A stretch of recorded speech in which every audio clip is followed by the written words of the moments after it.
In this video, I'm going to show you 2 different ways to stretch your deep gluteals. The deep gluteals are the main hip stabilizers, meaning that they keep the top of your thigh bone, called the head of your femur,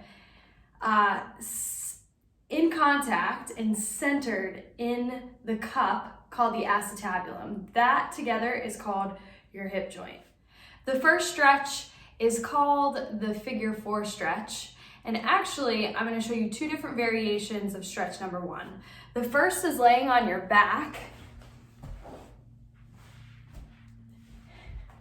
Your opposite leg is bent, and then the leg that you're stretching folds over the other leg, and you make a number 4 and apply overpressure in the middle of your thigh until you feel a stretch in the side of your hip and your pelvis. As you do this, you want to make sure you're not just torquing at your knee, that you're truly getting a stretch in your hip. The second variation is commonly known as the pigeon stretch, and I'll show you from the front view and also from the side. The leg that you're stretching comes forward, and it's similar to the glute max stretch, except I'm not as picky about how far in the leg is. So again, you want to make sure you're not just torquing your knee. One thing you can do is you can actually elevate yourself on especially your back leg, on a mat, a stacked mat, some pillows. So what that would look like would be like this, so you're a little higher up.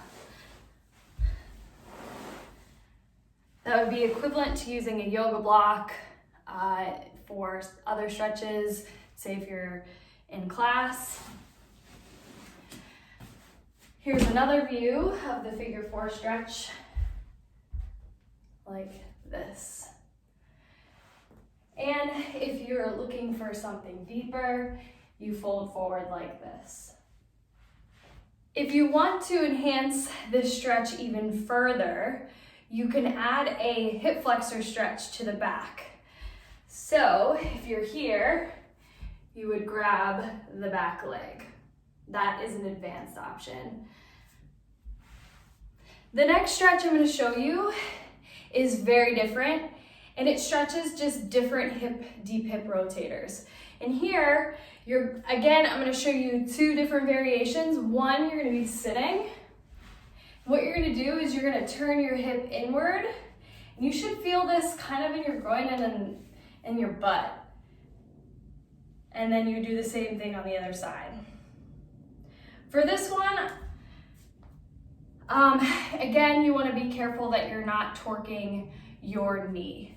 So the next variation is, if you're finding yourself torquing your knee with the one I just showed you, this next variation might be better for you. You're going to be on your hands and your knees, and you're going to twist through your hip, which is called internal rotation, and your knees flare outwards. So from a different view, pardon my butt, you twist through your hip, internally rotate your hip like this, and you should feel this deep in the hip joint. If you want to add a little bit more to it, you just sit your hips a little bit back, further back first, and then do the same twisting motion, and it's likely you won't get as far.